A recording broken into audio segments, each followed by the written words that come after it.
Salve Gratia Dei Nobiscum. Semoga rahmat Tuhan selalu beserta kita. Pemirsa, kali ini kami akan membawakan sebuah kisah dalam program Bilik Batin edisi yang kedua yang berjudul Tuhan, Mengapa Engkau Tidak Menolongku? Alkisah, ada sebuah banjir bandang di sebuah desa. Semua orang panik dan berusaha menyelamatkan diri dari banjir itu.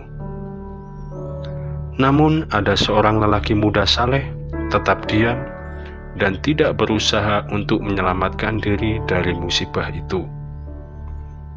Lalu datanglah seorang tetangga yang mengingatkan pemuda itu dan berkata, "Hai anak muda, segeralah pergi, sebentar lagi banjir akan segera tiba." Pemuda itu menjawab, "Tidak, Tuhan sendiri yang akan datang menyelamatkan aku." Seketika itu, banjir sudah mencapai lutut. Lalu datanglah seorang kepala desa mengingatkan pemuda itu, "Hai anak muda, segeralah pergi. Sebentar lagi desa kita akan tenggelam." Pemuda itu menjawab, "Silakan Bapak pergi. Tuhan sendiri yang akan menyelamatkan aku." Maka pergilah kepala desa meninggalkan pemuda itu. Banjir sudah hampir menenggelamkan rumah pemuda itu, dan kini pemuda itu berada di atap rumah. Lalu datanglah tim SAR berusaha menyelamatkan pemuda itu.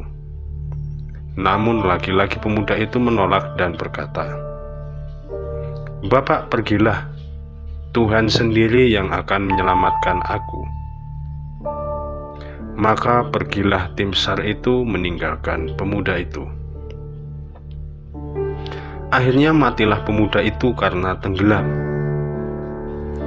Setelah pemuda itu mati, bertemulah ia dengan Tuhan dengan rasa marah dan berkata, "Tuhan, mengapa kau tidak menyelamatkan ketika aku membutuhkanmu?" Lalu dengan tenang Tuhan menjawab, "Hei anak muda, mengapa kamu begitu bodoh dan mengatakan aku tidak berusaha menyelamatkan kamu? 3 kali aku datang dan berusaha menyelamatkanmu, tetapi kamu menolak dengan bodoh dan picik. Setelah kau mati, kau justru menyalahkan aku. Lalu apa gunanya amal dan ibadahmu itu jika hatimu tidak peka dengan suaraku?" Mendengar Tuhan berkata demikian, lalu menangislah pemuda itu meratapi kebodohan yang ia lakukan. Saudara-saudari yang terkasih, melalui kisah ini kita diajak untuk peka terhadap suara Tuhan. Ketika kita dalam kesulitan, Tuhan tidak serta-merta meninggalkan kita seorang diri. Tuhan sangat dekat dengan kita jika kita mau peka terhadap suaranya. Suara Tuhan itu nyata dalam diri sesama kita. Tuhan tidak jauh seperti apa yang kita pikirkan. Suara Tuhan itu sedekat ketika kita bernafas dan sedekat mata kita berkedip.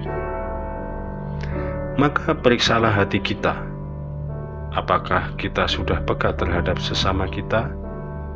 Sesama yang senantiasa ingin menolong kita, ataupun yang membutuhkan pertolongan kita. Sebab dalam diri sesama kita, Tuhan hadir. Bukalah hati kita dan rasakan suara Tuhan yang berkata, "Ini aku, jangan takut."